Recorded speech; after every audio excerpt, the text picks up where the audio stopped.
راستہ بنا دیتا ہے۔ سیدنا حضرت عبداللہ ابن عباس رضی اللہ تعالی عنہما فرماتے ہیں،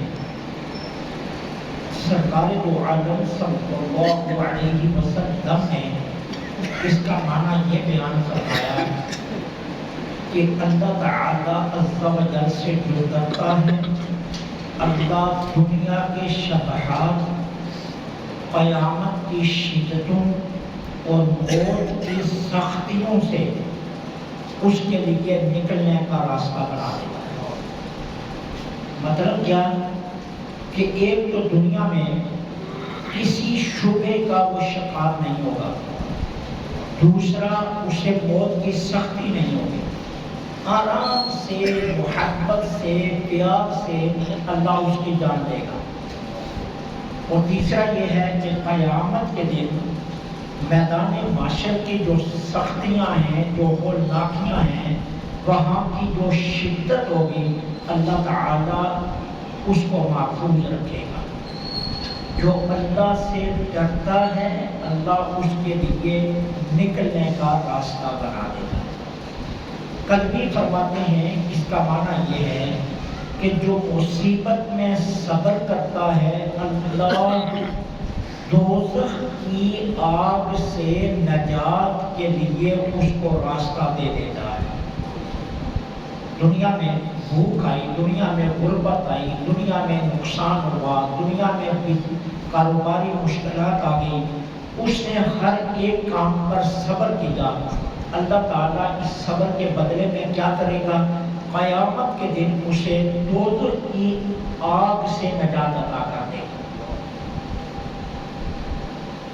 حضرت ابو ذر رضی اللہ تعالی عنہ فرماتے ہیں، جان عالم رحمت عالم صلی اللہ علیہ وسلم نے فرمایا، میں ایک ایسی آیت کو جانتا ہوں، اگر تمام لوگ اس پر عمل کریں تو وہ ان کے لیے کافی ہو۔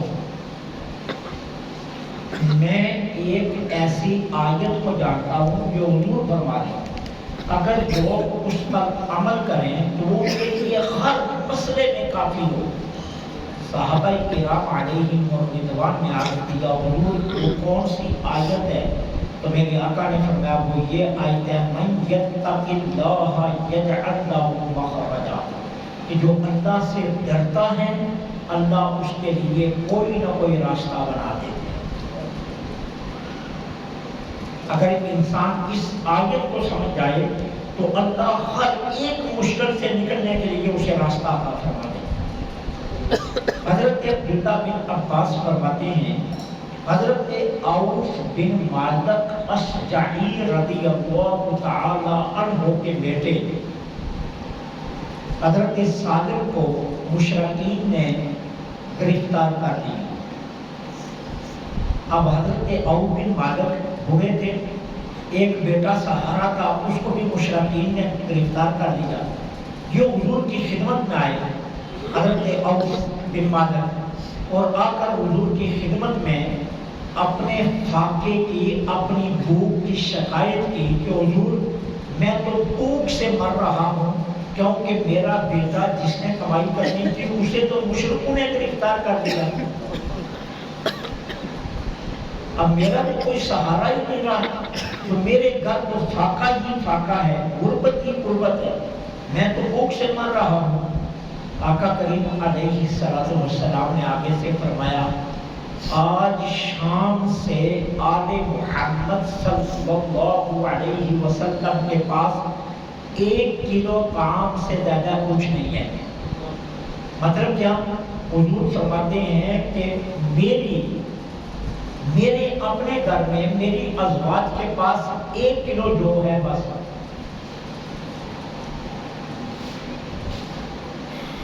سرکار نے فرمایا، آج شام سے آل محمد کے پاس صلی اللہ علیہ وسلم 1 کلو کام سے زیادہ کچھ نہیں ہے۔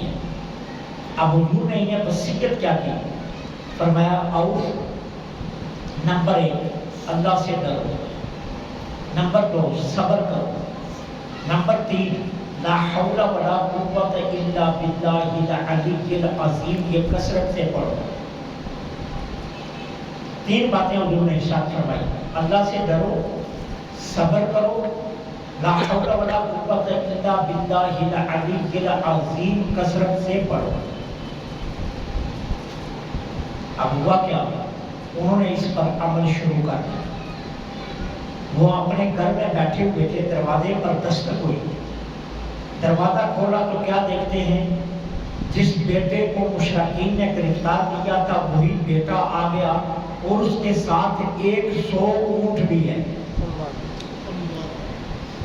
یہ الترغیب و ترہیب کنز العمال میں، اور علامہ ابن حاتم نے تفسیر حاتم کے اندر اس حدیث کو نقل کیا کہ حضرت سالم آگے اور ساتھ 100 اونٹ بھی ہے۔ حضرت عوف بڑے پریشان ہوئے کہ یہ کیا ہوا، یہ تو مشرکین کے ہاں گرفتار تھا، یہ کیسے آ گیا، اور یہ اونٹ اتنا سامان کہاں اس کے پاس سے آ گیا، 100 اونٹ جب مکہ کے کسی امیر کے پاس ہوتے تھے۔ اب پوچھا بیٹے یہ کیا ہوا، عرض کی ابا جان پتہ نہیں، ان قریب جو لوگ میرے پہرے پر مشرکین نے لگائے ہوئے تھے نا، ان کو نیند آ گئی، وہ سو گئے، میں ان کی قید سے نکل آیا اور ان کے اونٹ بھی ساتھ ہی لے آیا۔ کیونکہ مشرکوں کا مال جائز ہوتا ہے اس طرح، ٹھیک ہے، تو میں اونٹ بھی ساتھ لے آیا۔ اب حضرت عوف حضور کی خدمت میں آئے، خوش ہوئے، میرے آقا نے فرمایا عوف من یتق اللہ یجعل لہ مخرجا، جو اللہ سے ڈرتا ہے اللہ اس کے لیے راستہ بنا دیتا ہے۔ اس آیت کا یہ معنی کہ جو اللہ سے ڈرتا ہے اللہ ہر مشکل کے لیے اس کے لیے راستہ بنا دیتا ہے۔ حضرت عبداللہ بن عباس رضی اللہ تعالی عنہما فرماتے ہیں سرکار دو عالم صلی اللہ علیہ وسلم نے فرمایا جس نے استغفار کو لازم رکھ لیا، استغفار کو لازم رکھنے کا کیا مطلب، استغفر اللہ کثرت سے تلاوت کرتا ہے، پڑھتا ہے، اور صرف پڑھتا نہیں ہے عمل بھی کرتا ہے اس پر، یہ نہیں ہے کہ زبان سے استغفر اللہ اور باقی سارے گناہ بھی کر رہا ہے، یعنی استغفر اللہ کثرت سے پڑھتا ہے اور ساتھ اس پر عمل بھی کرتا ہے۔ میرے آقا فرماتے ہیں اللہ ہر فکر سے اس کے لیے کشادگی اور ہر تنگی سے نکلنے کا راستہ بنا دیتا ہے۔ اللہ ہر فکر سے آزاد کر دیتا ہے اور ہر تنگی سے نکلنے کا اللہ راستہ بنا دیتا ہے، اور اللہ اسے وہاں سے رزق دیتا ہے جہاں سے اس کا گمان بھی نہیں۔ حضرت عائشہ صدیقہ سیدہ عائشہ صدیقہ رضی اللہ تعالی عنہا فرماتی ہیں سرکار دو عالم صلی اللہ علیہ وسلم نے فرمایا جو اللہ سے ڈرتا ہے اللہ دنیا کے غم و فکر سے اسے آزاد کر دیتا ہے۔ جو اللہ سے ڈرتا ہے اللہ دنیا کے فکروں سے اور دنیا کے غموں سے اسے آزاد کر دیتا ہے، اسے پھر دنیا کی کوئی فکر و غم اللہ نہیں لگنے دیتا۔ اللہ سے ڈرتا ہے جو اللہ اسے ہر فکر و غم سے آزاد کر دیتا ہے۔ حضرت ابو ذر رضی اللہ تعالی عنہ روایت کرتے ہیں سرکار دو عالم صلی اللہ علیہ وسلم نے فرمایا ابو ذر میں تجھے نصیحت کرتا ہوں، سرکار نے فرمایا ابو ذر میں تجھے نصیحت کرتا ہوں، کیا نصیحت، ظاہر اور باطن دونوں طریقوں سے اللہ سے ڈرتے ہو، ظاہر میں بھی اللہ سے ڈرو باطن میں بھی اللہ سے، کیا مطلب، جب لوگوں کے درمیان بیٹھے ہو پھر بھی اللہ سے ڈرو، جب بالکل تم اکیلے ہو پھر بھی اللہ سے ڈرو، ظاہر و باطن دونوں طریقوں سے اللہ سے ڈرو، اور برائی اگر ہو جائے کوئی گناہ سرزد ہو جائے اس کے فوراً بعد نیکی کرو، اللہ تعالیٰ تمہیں ہر مشکل سے نکلنے کا راستہ دے دے گا۔ حضرت ابو سعید خدری رضی اللہ تعالی عنہ روایت کرتے ہیں سرکار دو عالم صلی اللہ علیہ وسلم نے فرمایا ابو سعید میں تجھے وصیت کرتا ہوں، کیا، نمبر 1 اللہ سے ڈرتے رہنا، کیوں؟ یہ ہر چیز کی اصل ہے، اللہ کا ڈر ہر چیز کی اصل ہے۔ فرمایا ابو سعید میں تجھے وصیت کرتا ہوں اللہ سے ڈرتے رہنا، کیونکہ یہ ہر چیز کی اصل ہے۔ جہاد کو لازم رکھو کیونکہ یہ اسلام کی رہبانیت ہے، اور اللہ کے ذکر اور قرآن کی تلاوت کو لازم پکڑ لو۔ کیوں؟ اللہ کا ذکر کرنے اور قرآن کی تلاوت کرنے سے آسمان والے تیرے اوپر خوش ہو جائیں گے، اور زمین میں تیرا ذکر قیامت تک جاری رہے گا۔ سبحان اللہ۔ قیامت تک تیرا ذکر زمین میں جاری رہے گا، آسمان والے خوش ہو جائیں گے، اور قیامت تک زمین میں تیرا ذکر رہے گا۔ اب اللہ والوں کا ذکر کیوں رہتا ہے؟ کیوں داتا صاحب کا ذکر ہے 1000 سال گزر گیا؟ کیوں بابا صاحب کا ذکر ہے؟